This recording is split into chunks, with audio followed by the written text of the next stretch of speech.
should be done by one who is skilled in goodness and who knows the path of peace.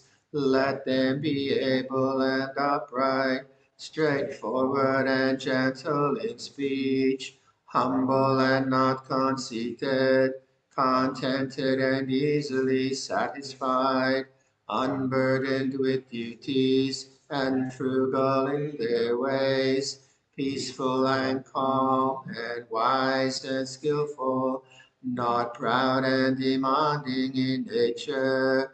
Let them not do the slightest thing that the wise would later reprove, wishing in gladness and in safety.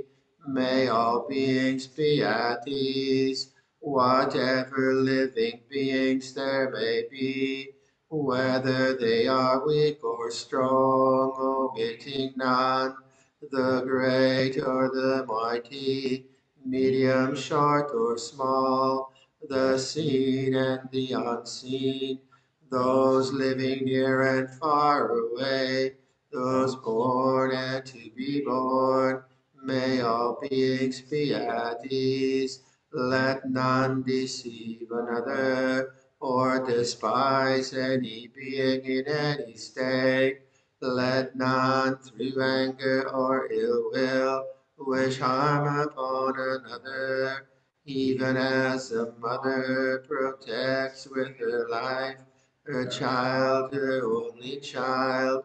So with a boundless heart should one cherish all living beings, radiating kindness over the entire world, spreading upwards to the skies and downwards to the depths, outwards and unbounded, freed from hatred and ill will, whether standing or walking, seated or lying down, free from drowsiness. One should sustain this recollection.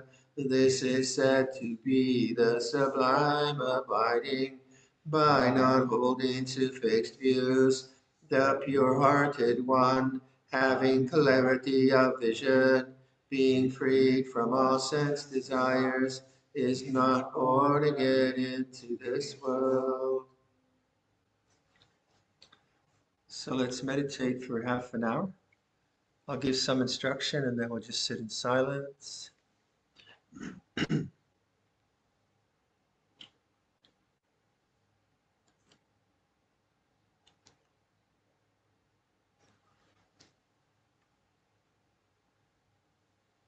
So set yourself up in a posture where you can stay fairly still, not rigid, but still physically. Stillness really helps. And just make conscious what your body feels like here. So if it's hot or cool from air conditioning, just get a sense of the body sitting in this room. Nothing special, just awareness of the body. And notice how as soon as you localize your attention like that, the mind notices or is silent. Notice that silence. So just by paying attention, you connect to silence.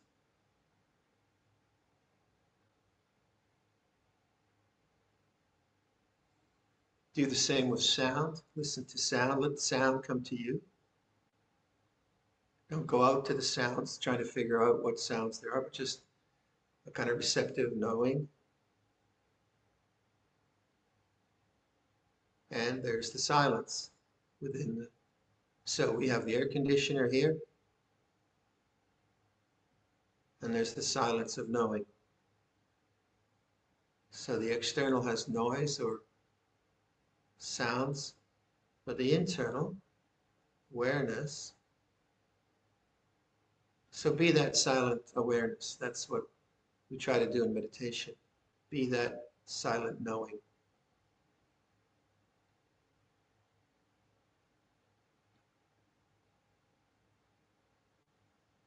And one good thing to introduce into the perceptions of awareness are the ideas of space. So one way to do that is to listen to sound. Let sounds come to you.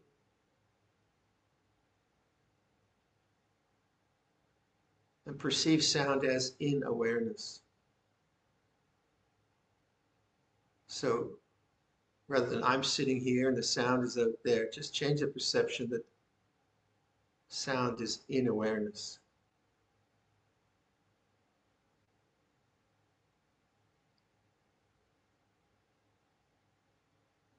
Change the sense object. Feel your hands. Perceive the tactile feelings of your hands as feelings in awareness.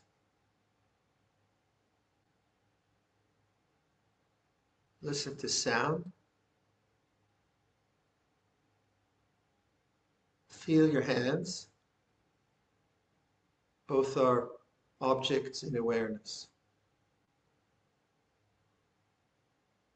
So awareness is spacious, knows, but it has no quality. Sound has a quality. You can listen to the quality of sound. Awareness is the silent knowing. Feel the quality of your hands. Awareness doesn't have a quality, it just knows. Be that silent knowing. So again, listen to sound.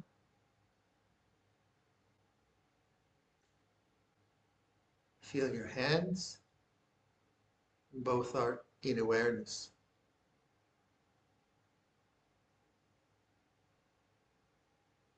Difficult bit is thought, because we perceive ourselves as a thinker, and then we try to get rid of thought, we get lost in thought.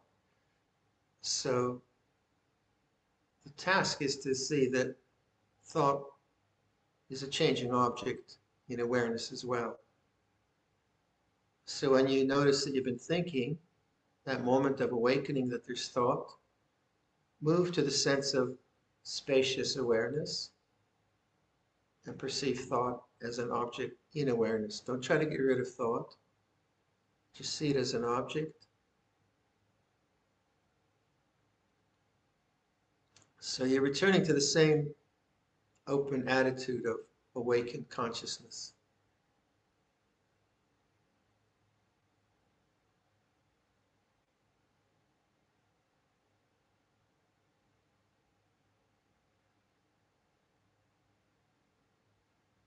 So you all have your own ways of practice, but those are the kind of principles I find helpful. So I'll leave you to that, and we'll just sit in silence for the rest.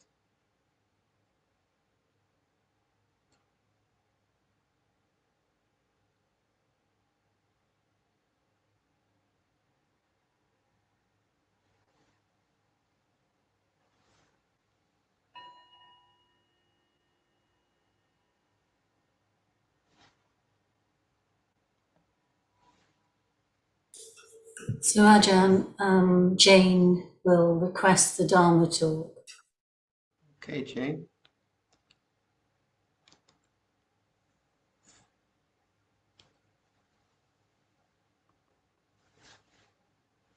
Rama Chaloka Dipati Sampati Katanjaliana Divaramaya Chatta Santi Dasahata Parajankajatika They say to Dhamman Anukampiman Pajam.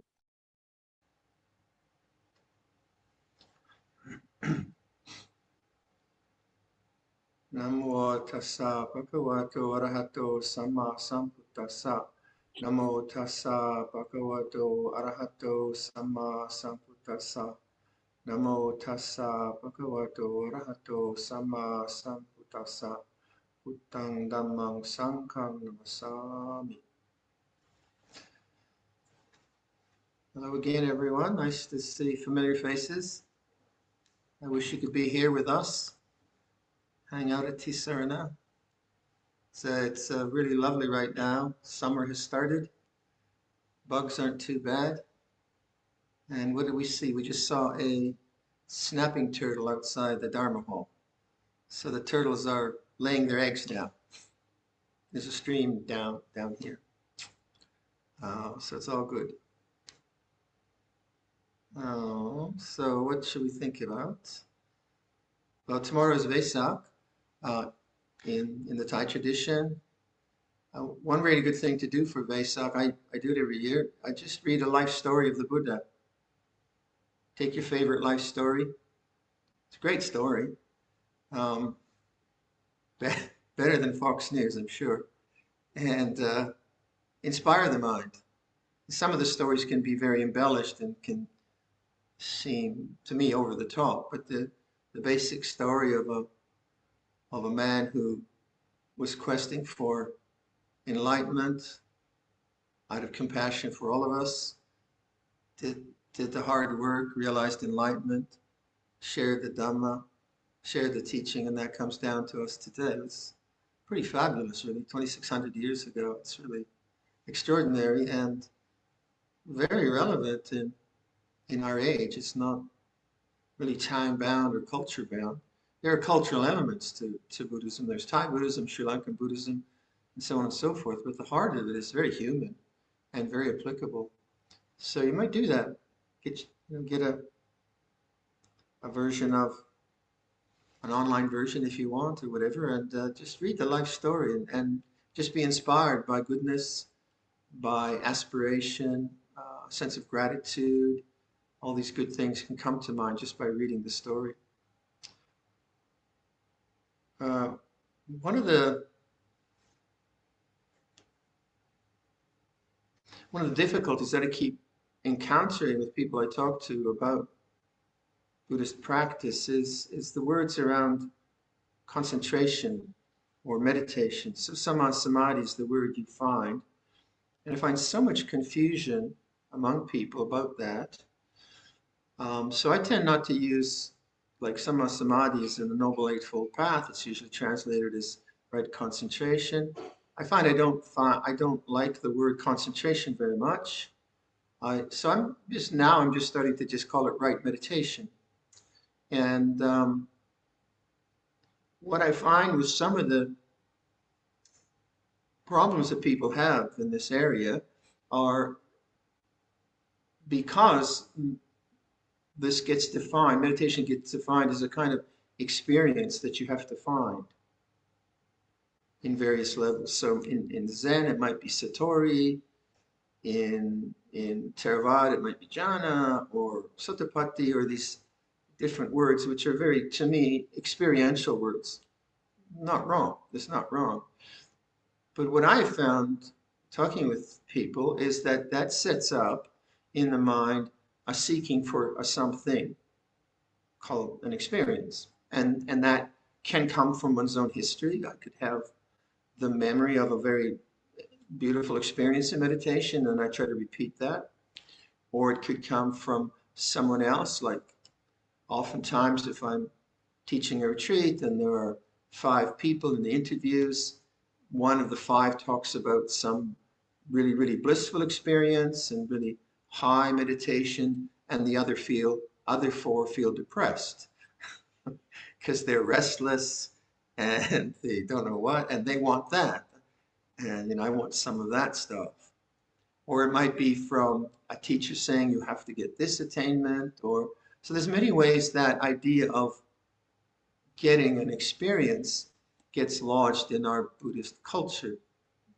Not to say it's wrong, but I'm finding that for Samma Samadhi, I'm just defining it as sustained awareness of the cause and the ending of suffering. So that to me isn't a kind of an experience, it's more like a responsibility. And it's also, to me, it goes back to the whole path, that meditation isn't just some separate experience that you get irrespective of the rest of your life, but actually it is about all of your life. So let's say if someone suffered from road rage, right? And they're trying to get their act together around road rage. Are you going to talk to them about jhana or satori or sotapatti, all these different high words, or emptiness? Is that really going to help the guy with road rage? But if you say, well, can you sustain your attention on the cause, on how suffering works in your mind, and how to relieve that suffering, that seems to me then the whole path is there. It's not a meditative thing that you do separate from your driving experience in downtown Toronto or wherever. So if you take that, and this isn't canonical, but I guess I'm just speaking to our culture and what I'm finding, where people sometimes have a lot of doubts. But if you bring it back to that, you're bringing it back to when the Buddha is questioned, what do you teach? I teach suffering and the end of suffering. That's always the basic formula that we get from the Pali Canon. That's very good, because that's something that we can all approach. And if I have a particular difficulty and I can sustain an inner vigilance on that particular difficulty I have, then some sense of understanding will arise. And from that sense of understanding, there's a possibility of letting go and realizing the cessation of that, say, road rage. So I think that seems kind of doable and pragmatic, without saying, dismissing these other possibilities. So if we were to use that definition, sustaining awareness of suffering and its end, we'd have to go back to our teachers and our texts. So what do we mean by suffering? Back to our own minds, what do we mean by suffering? So we'd have to have a strong, sustained inner vigilance on any kind of discontent we experience. Because suffering isn't just about breaking your leg or whatever. It's very, very broad, and dukkha is a very broad word. So what the teaching is asking us to do is to have a really, really well-trained inner vigilance. Even if we feel upset or we're happy or sad, it's not saying anything about the experience. It's more like an attitude. So perhaps that would be more helpful rather than Samma Virya, Samma Sati, Samma Samadhi, these words that we use, right effort, right concentration, and right mindfulness. What if it was more like an attitude, an inquiry, an attentiveness, which isn't something that you have to get. It's more like something you have to remember, isn't it? Like to remember that I'm getting upset by someone who always upsets me and my family. To actually remember to be aware of that is not saying I shouldn't have that experience. It's simply awakening to that experience so that I can see the ceasing of that particular kind of suffering.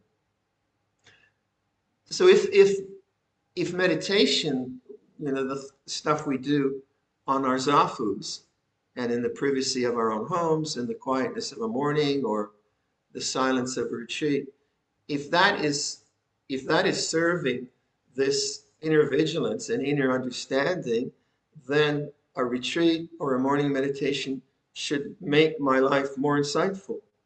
If, however, I'm perceiving meditation as some kind of experience that I should be getting, and my morning meditation is really confused or whatever, I think, well, I haven't had a good meditation.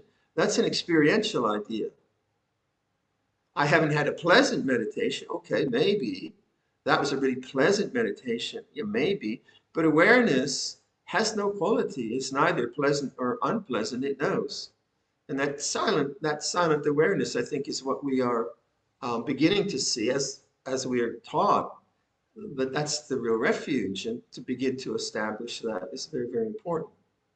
So I would kind of ask you to question yourself, do you see meditation as the pursuit of an experience?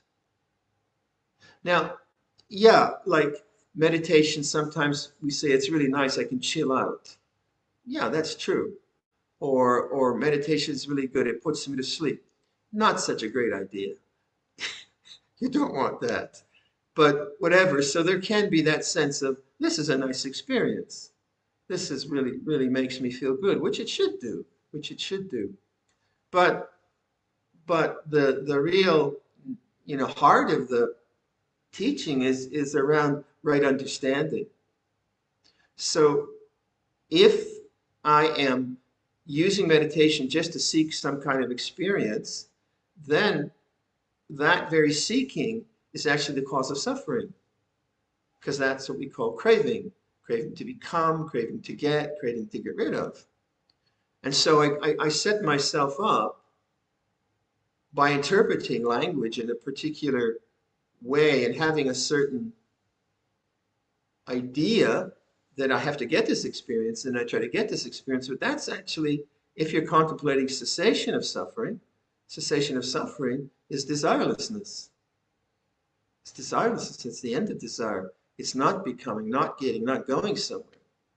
So once you kind of understand what the third noble truth is about, Nirodha, is the cessation of suffering, which is defined as desirelessness, letting go, non-grasping. And you understand that knowing suffering is the taking responsibility of any form of discontent.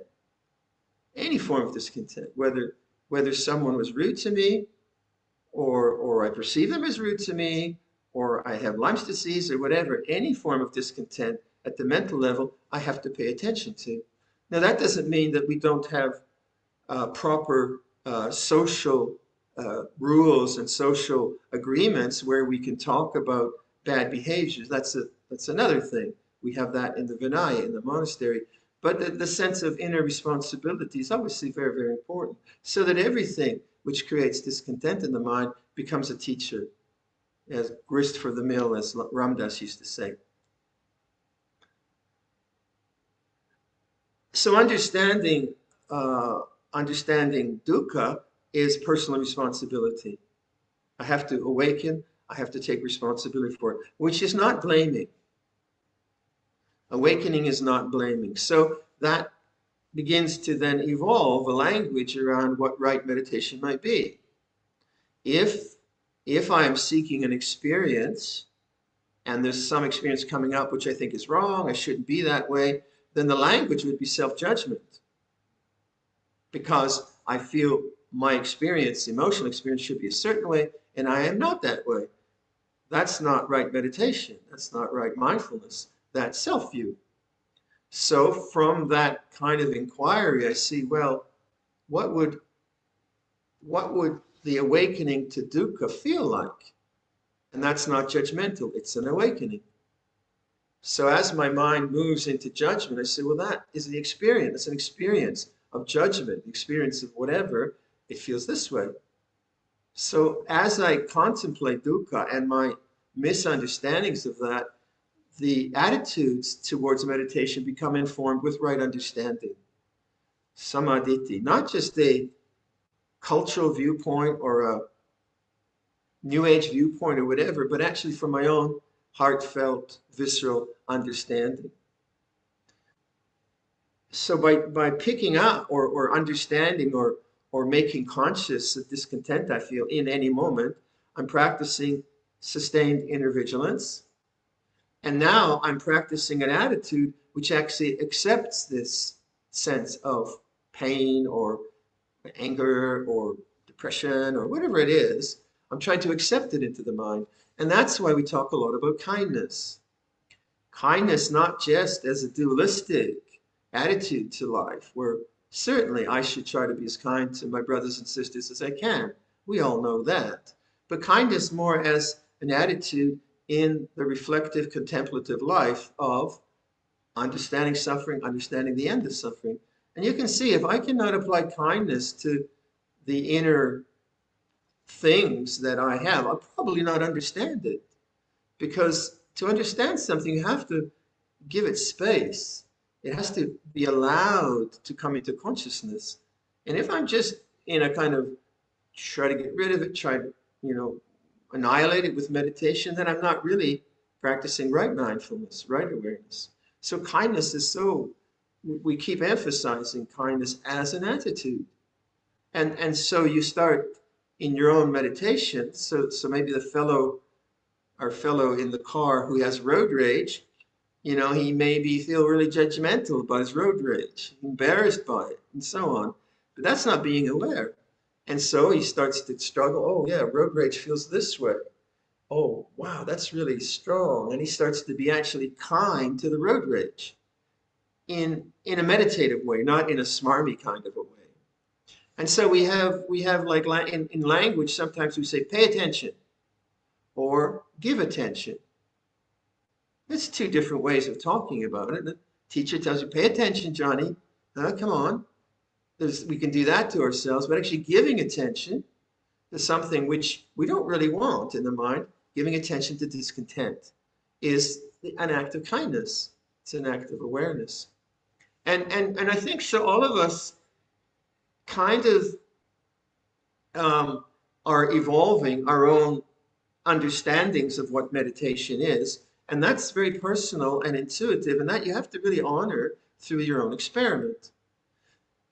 So like someone who has got through the road rage, I think most of us have, or got through the heavy stuff, then the things you start to contemplate are much more subtle, like the very like Luang Por now when he gives his talks, he's asked, what's right effort? He says, no effort.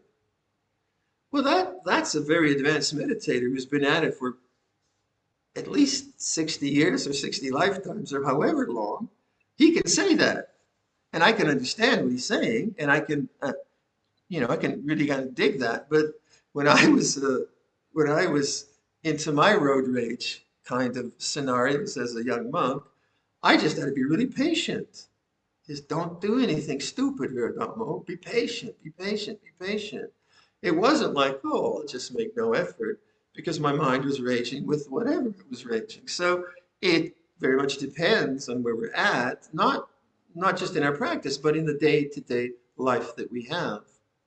But if we see that these attitudes, we can build up attitudes, ways that we can approach things, which aren't really experiences. I can get more and more, I can get better and better at accepting the fact that there's some aspect of my habitual emotional life which is disruptive, which is unkind, which is insensitive. I can say, yeah, oh, wow, that comes up really strong, and I'm going to try to be aware of that as an object. That's different than trying to get an experience where I don't have that, because it's realistic. It's about what I'm experiencing. So when we actually take on board the understanding of our own discontent and we awaken to it, then the awakened mind becomes stronger and stronger, because we're emphasizing the awakened mind rather than the limitations of our emotional life or the limitations of our cultural conditioning or whatever it might be. We're emphasizing awareness. We're awakening. And that it's not like an experience that you get like a blissful meditation. It's different in the sense that it's always there. It's always there, but it's not noticed as much. What's noticed are the objects, the emotions, the experiences that we all have. So now we're actually noticing awareness. You don't tend to notice awareness. You just kind of are aware or not. You trip on the grass or not. But you start to know that awareness has a silence about it. It's not hot or cold, and you start to appreciate awareness itself. And that's when you start to get like these analogies that I use, that there is object and there's space, or foreground and background. You start to appreciate that. Why? Because you've worked through the foreground. You've done your hard slog. You've been jealous, and you bear witness to that. You've said cruel things and felt guilty about it, and you know, the whole 9 yards of the mistakes we've made. But all the time, there is a sense of responsibility, inner vigilance, kindness and forgiveness, and just trying to be better at it. And then all the other aspects of the teaching make sense. The emphasis on morality, the emphasis on generosity, they're all part of it.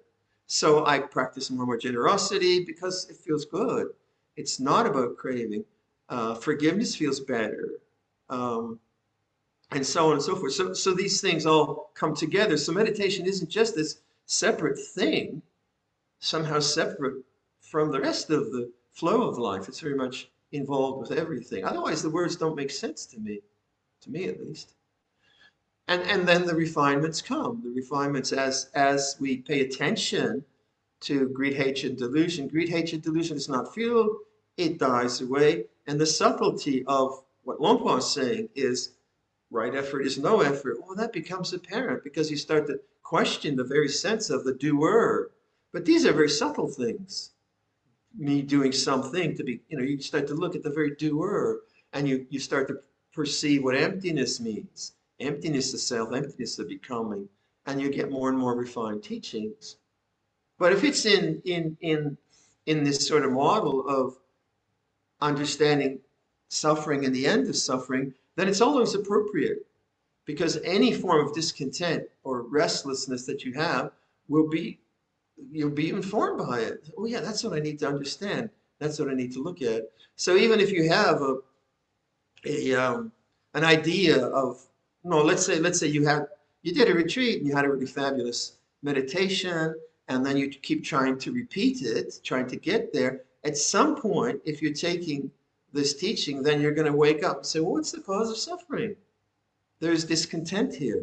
But if you don't take that, you could be chasing that experience all year and not really awaken to dukkha, the feeling of discontent that you're feeling. So all the time, the inner vigilance that we have is kindness, giving attention. It's not like I'm going to conquer Mara. It's kindness, but it's vigilant. It's vigilant on what? On any feeling of discontent that arises, any feeling of discontent. And you start to inquire and observe, what's that? Why is that? How does that work? As a kind of meditative, reflective inquiry. And then the result, the letting go, the abandonment of craving. And you start to see the ceasing of craving, the ceasing of greed, the ceasing of fear. And as these things cease, awareness is heightened, and you see that silence is your real home, your real refuge. So yeah, I guess I'm just asking people to, how do you perceive meditation? I often ask this. Is it an experience that you're trying to get? Or is it something deeper than that? Is it something more profound than that? All right, I'll leave that there for your reflection, and open to any questions if there are.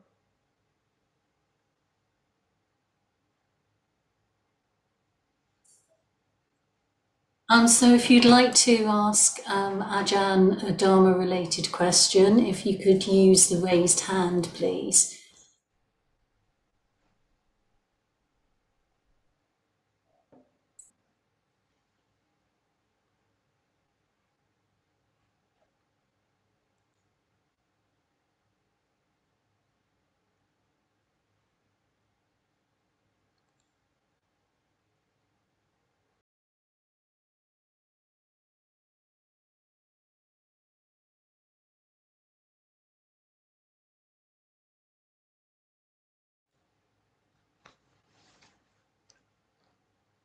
Any questions from here? Song, you're always good with questions. Oh, here we go. Gabrielle from Edmonton, please. There we go. Okay. Hi, Okay. Bunty. Yeah, so nice to be part of a Zoom call again. And I just, because you sort of asked at the end, sort of a general, well, how's the meditation for you guys? So I just want to say that I've been doing something of a practice for about 25 years. It was never consistent. and I was able to retire. And about a year after that, I decided, okay, this is it. I gotta figure out how to do it. And it's been so frustrating so much of the time, because everything I think I know about meditation, I'm discovering is incorrect. So, I've really needed to dig into Luang Por Viradhammo's teachings, yours, Ajahn Sucitto. All of it is very much about the awareness. Right. And I've had those hooks into that awareness, so that I am recognizing when it really is there. And it's really a matter of stopping thinking I know what to do, and to just sort of just sit there. Right. And just to let that awareness develop. You've used watchful and available, Yes. Yeah. right? And so, it's that old adage about I have to get out of my own way, because I just trip over my own 2 feet trying to do this. So that's kind of where I'm at, I suppose. And I just want to thank you so much for your teachings, because I've been finding them really helpful. I also use some of my, sort of exploring language, and, what words, and it changes. It's never sort of a set, set few words. It's almost like every meditation, it's a different word that'll help me sort of, just sort of relax into it. So I want to Yeah. thank you so It's an much. interesting use of language, isn't it? Mhm. Contemplative and reflective rather than analytical. Because just going to what you said, I think one of the problems many people have, they read so much and they have very analytical minds, because that's what much of work is, brain work these days, it seems, that they're constantly strategizing. And that strategizing isn't the awakened mind. And it can be so habitual that it's hard to get out of the way. So those insights you have about using just like a little bit of language to awaken the mind is brilliant. Then you're not dismissing thought, but using thought in an awakened way rather than just in those analytical rabbit holes that we go down all the time. Yeah, I like Great. that foreground, background, Yeah, and that's an easy one. yeah, I like that. And then the other word I have been using a lot is, how will I approach my meditation? Uh-huh. Right? Which is like attitude, You're right. Yes. Yeah. right? Yeah. So thank you. And I want to compliment your your attendant. Your robes look lovely tonight. My Upatak. Your upata, yeah, doing a great job. He's just over here. Yeah, yeah. Okay, thank you. All right. Great. So Ajahn, Helen would like to ask a question. Okay, Helen. Hello. It has to do with the rage. All right. And let's just say somebody, makes you very rageful, and there isn't much background because the foreground it's just going. The mind is just going, he did that, I can't believe he did that, and it goes on and on. And when I sit down to meditate, I can make it, relax enough that it dissipates. But in the middle of the night when I wake up, it comes back again. And I've tried to welcome it. I know the suffering is, I don't want it to be there, all those thoughts and that angry feeling. And it's really fear behind the anger. But I know I don't want that there. That's what's causing the suffering, all those thoughts. But is meditating it away isn't quite the right thing either, is it? No. No. My perception would be that in a safe situation where you feel it's okay or someone can kind of help you, to get in touch with the fear.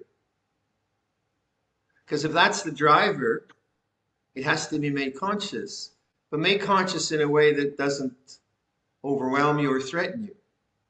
So you have to feel you've got the tools. One of the ways that I heard one person does is they're dealing with some serious issues, but they have when the fear comes up, they've created a background of friends, teachers, that sits in the background. And when the fear is coming at them and they're trying to be with it, they just move their head aside and say, okay, you guys handle it. And what that introduces is love and courage. Well, and although that's imagination, what it's doing to the mind is creating an attitude of love, acceptance, and confidence is okay. Very clever, very clever. And it's the person is good at visualizing and creating that, but it's all in the mind. So to engage in these difficult, visceral feelings, some kind of techniques are most helpful because they are overwhelming. They're very powerful. And that's for people who you trust and who have experience around that. They quite often, the ones that click, they have really good tricks because they probably have a lot of empathy and can plug into the particular patterns that are difficult to face. So it's mindfulness per se should work, but it doesn't, because the ability to be aware and not be caught as the personage, as it were, in that is so powerful. Right? Yeah. So it in theory it would work, but it doesn't, because, and that's why modern culture has a lot of very good ways of enhancing the capacity to be aware by bringing up attitudes and assistances that help one to do that. But I'm not, I'm just kind of a garden variety neurotic type guy that arrived, and so I never really had that extreme. I had a lot of fear, but I could always be conscious of it. So I was lucky that way. But being with the fear liberated the fear. I remember you talking once about your brother and your dad being in a car accident and the fear that came up for you, and you were just walking. That's the kind that's happening to me. All the time. No, now the person I've dealt with it, and he does little things, and I've just learned to forgive him. That's just who he is. But I know, that this kind of thing is going to come up again sometime. Extreme fear and rage. But how did you deal with your brother and your dad when you didn't know what was happening? I remember you saying you walked and walked and walked. I went crazy. Yeah. So you know what I'm talking about. I just totally lost the plot, because, the story, just so I can share the story, I had finished teaching a retreat in Toronto. I got a call from Ottawa saying my mother and brother were in a train car accident, and I got no more information. I booked a plane the next morning. I was staying in a hotel. I just went nuts, but I knew I was going nuts. So I just walked back and forth. I was just crazy energy. Okay, I'm nuts. And I just walked back. So I was aware of being nuts. And then I got to Ottawa, and it was okay. The situation was amazingly good enough. Okay. And I survived that. So, but those to me are one-offs. And, the nervous system just does a bonkers on you. And I don't worry about that. That's what I'm talking about, something like that.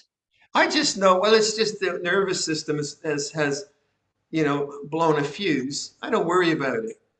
I mean, it only happened that one time so severely, but I know if it happened again, I said, wow, this is crazy. And I just probably do a lot of walking meditation. I wouldn't drink any coffee and do a lot of Right. walking meditation.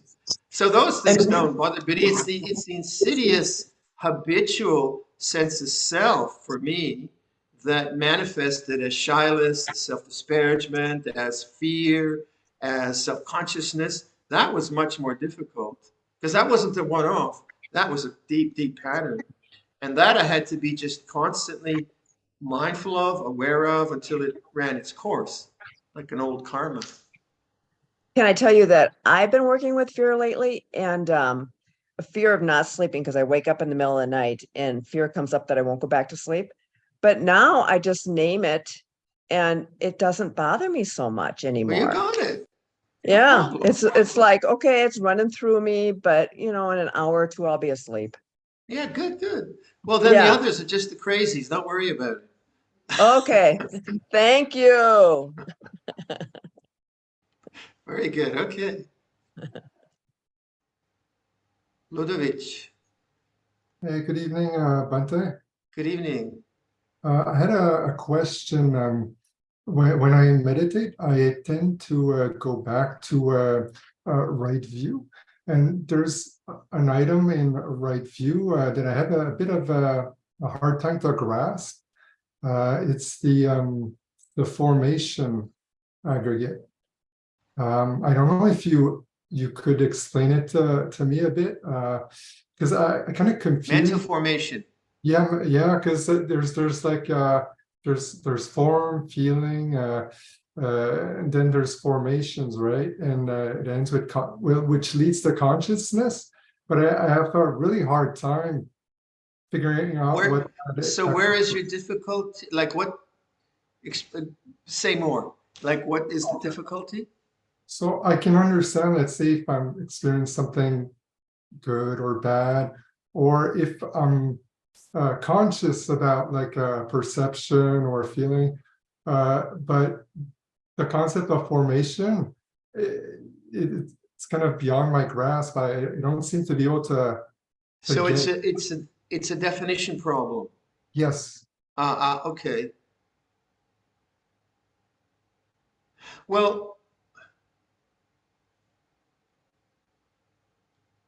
so I tend to use bodily feelings, and then I tend to use Vedana, attraction, repulsion, right?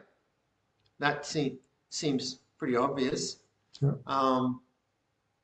And then the rest, I usually just look at thought as an object, as a mental formation, Okay. coming and going. So thoughts, mental formations, but then also the more complex formations like a mood, I would also look as a mental formation. So it's like you can see how a mood is very, very complex. So if I'm in a depressed mood, it has a energy feeling to it. It has a storyline narrative, Viradhammo feeling depressed or whatever it is. So it's very, very complex.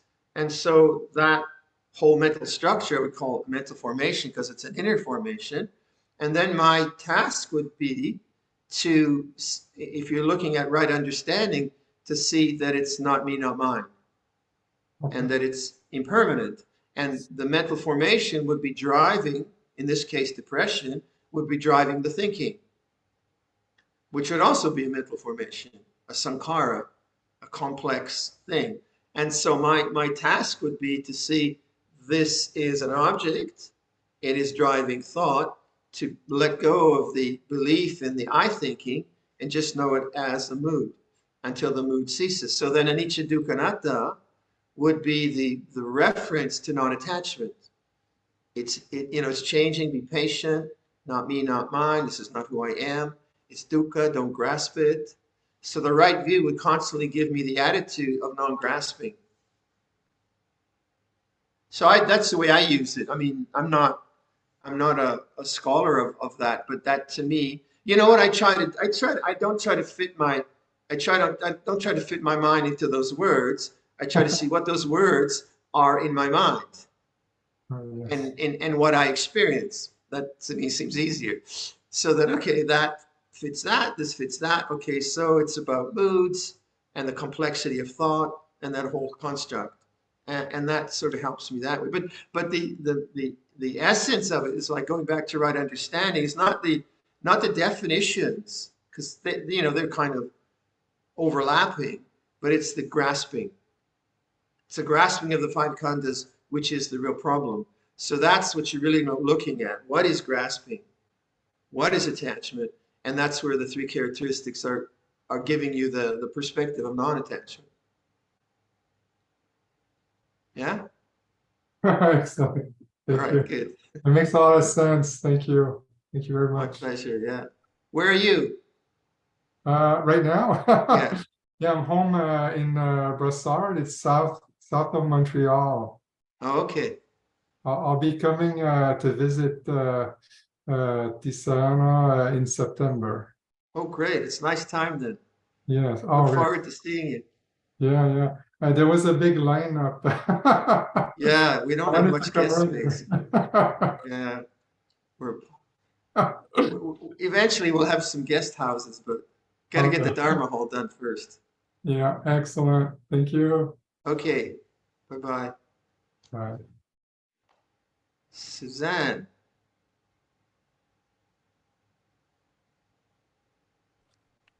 Suzanne, Hi, can you hear me?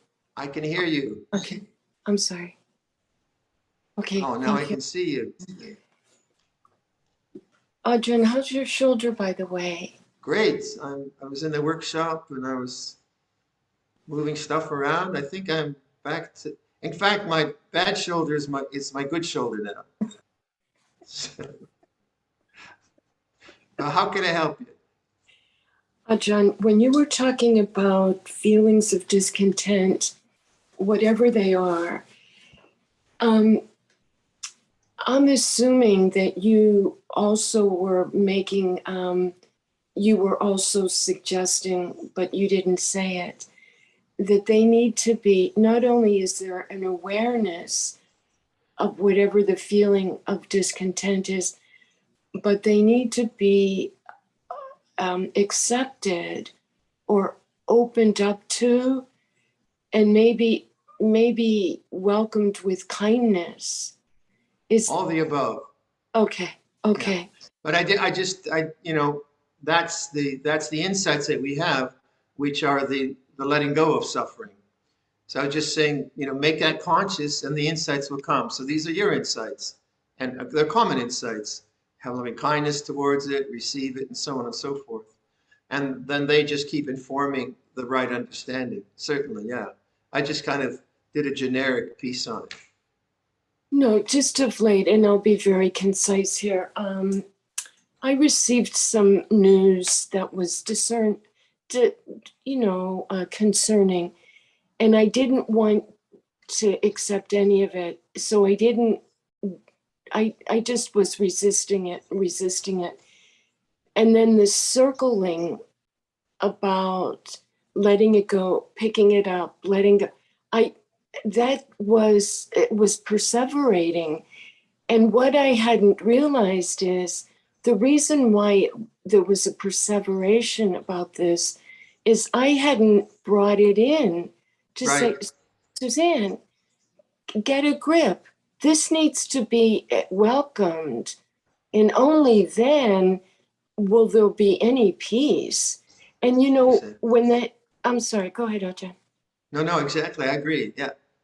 And then, when that happened, I cannot even begin to tell you how peaceful I felt. And the perseveration automatically decreased. That's insight. So, Ajahn, You suffer, and then something awakens in you. Oh, yeah, I'm supposed to awaken to this. And insight works that way. Even though you have this insight now, that pattern, again, will come up, and you'll try to remember that insight, and you'll struggle with it, and then you'll have this insight. But Ajahn, one more little thing, and then I'll be done. I really think that whatever that is that's coming in, once something, it's kind of like a messenger. It's here for a reason. Don't you think? Well, it's there, and do you make it a problem or not? And if you make it a problem, its function is either to drive you crazy or edify you. So hopefully it edifies us into liberation. It's all a test, isn't it? So either we fail the test and then we have to, wake up in the morning and the test comes again. It's like, what is it, Groundhog Day or something like that? or we pass the test. So as long as you're not, getting the grade, you're going to suffer. It's going to keep haunting you, right? This kind of thing until it's, okay, I give up. What's going on? And that's called awakening. Ajahn, the funny thing is, I do not live that very far away from Punxsutawney. Oh, okay. Thank you so much, Ajahn. Thank Okay, you. Suzanne.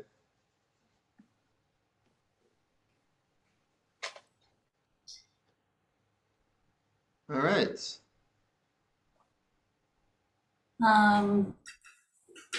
Okay, Vivian. Ajahn. Yes, well, thank you very much, Ajahn, for My teaching pleasure. us this evening. And it's always very helpful to us to receive your guidance and teaching. And we wish you a very good Vesak tomorrow. Thank you. A good ceremony, a good ordination ceremony, and a good trip to Italy. All right. Yeah, so perhaps we can finish by paying our respects by bowing 3 times.